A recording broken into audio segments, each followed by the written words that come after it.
Вот, это интересно. И тут мы с вами на самом деле сходимся, потому что я немножко олдскульная в этом смысле, и даже с НОП мы разговаривали на этой неделе с модным инфлюенсером, и вот мы с ней спорили. Есть такая инфлюенсер модная. Как ее зовут? Мария Червоткина. Ну, кто же не знает Марию Червоткину? Ну, кто же не знает инфлюенсера Марию Червоткину, модную? Ну, господа, о чем вы говорите? Да, и спор наш состоял в том, что мода все-таки, что это такое? Я понимаю то, что вопрос банальный, но сегодня слишком как будто бы для меня стоит большая проблема в том, что сегодня вот там нам говорят, а вот этой осенью модно то, а вот сейчас модно это, а сейчас мы все ходим Вы с сумками, просто сердцами. молоденькая. Найдите свой стиль, будьте верным им.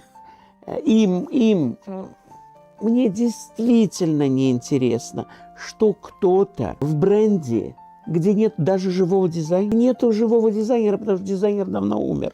Диор скончался. О чем вы говорите? Ради логотипа? Нет.